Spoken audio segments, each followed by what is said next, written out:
Hi, my name is Josh Gottry. Welcome to today's weekly lesson. We're going to look today at vibraphone pedaling and mallet dampening. At least an introduction. Certainly this is well beyond the scope of what can be covered in a few minutes, but we'll at least get the basics started and hopefully help you develop some skills and concepts as to how you approach dampening and pedaling for vibraphone. So vibraphone is one of the few keyboard instruments that does have a pedal that controls sustain. The pedal moves the damper bar up and down, which determines whether the bars will be let to ring or will be dampened and when that happens.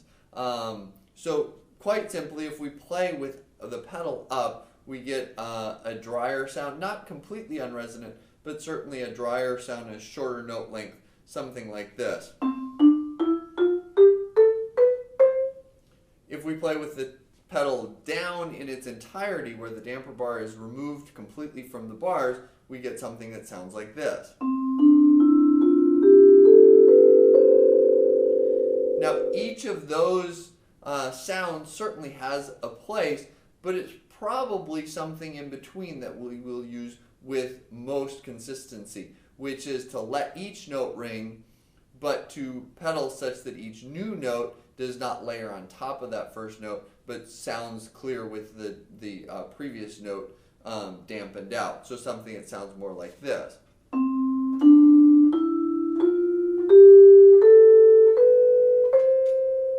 Of course, the goal in that is to make sure that the silence between the two notes is as short as possible, so that we don't have something that sounds like this.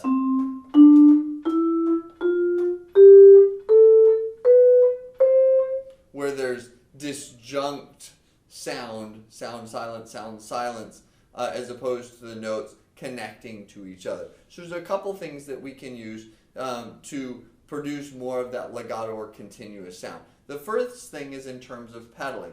When we do use the pedal, we want to think of the pedal or damper bar hitting the bar at the same time our mallet hits the bar. So that, because we know without the damper bar down, the bar still rings at least a little bit. It still has some duration.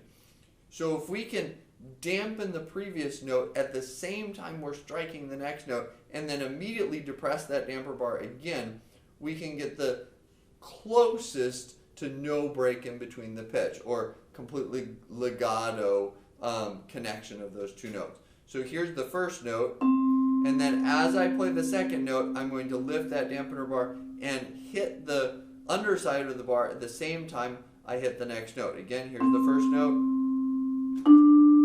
and my pedal is coming up at the same time as my mallet's going down. Next note.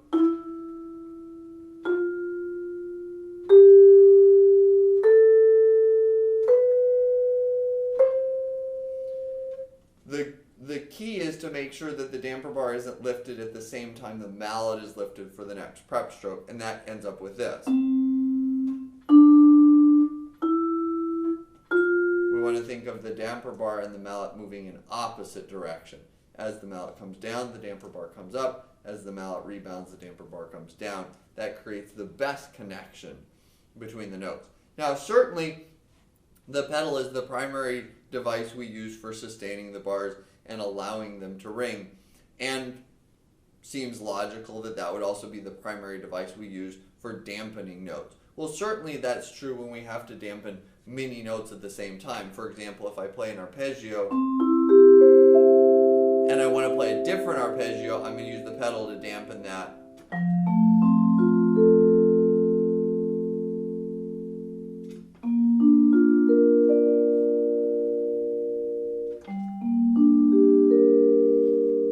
Damper bar used each time to clear the sound and allow myself a new palette of silence on which to lay the new notes, so that they will not blend or conflict with the original pitches.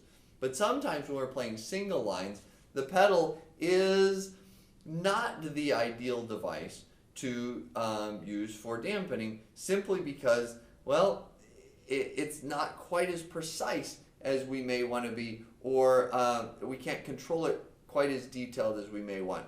That's where mallet dampening comes into play. So we can use our mallets to dampen the bar just like we can use the damper bar.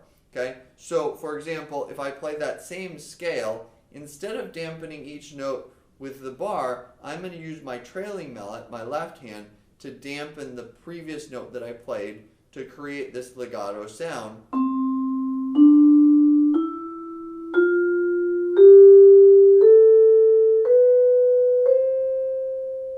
Each time striking the new note with one hand and dampening the previous note with the other hand. Because this is a nice, soft, usually cord or yarn mallet that can be used to silently mute or dampen a key on the instrument. And so I can create, without using my pedal at all, the pedal is depressed the whole time, I can play those single line passages and just dampen the note that I don't want to use. The same thing could be true if I wanted to just change one note of a chord. For example, if I go from C major, C, E, G, and I want to add an A to change that to minor, I just silence the G, the C and the E are allowed to ring. If I use the pedal, I'm left with nothing ringing.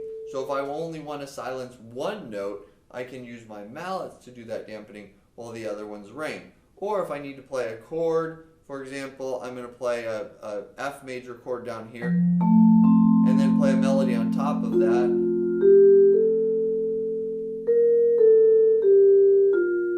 I can allow that chord at the bottom to ring while I selectively dampen with the mallets the other notes that are involved. So that dampening process, pretty simple. All you need to do is set your mallet lightly on the bar.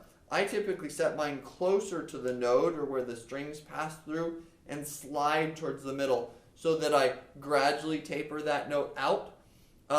If you set your mallet on the node, it will not affect the resonance whatsoever because, of course, that's the point of no vibration.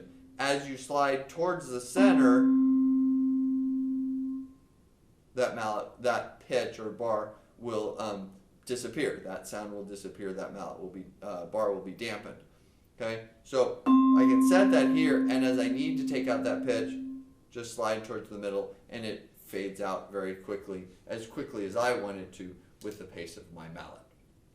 So anyway, there's just some basics. Pedal dampening, if you're working on just simple scales and passages, work on moving the damper bar up as the mallet comes down, damper bar down as the mallet comes back up. Try to make it as quick as possible in touching the bar. And you don't even have to depress the pedal all the way, just enough to remove it from the bar. As long as the damper bar there's space between the bar that's resonating and the damper bar, you're fine. You don't have to push it any further than that. And smaller motion, of course, creates a more efficient process of dampening.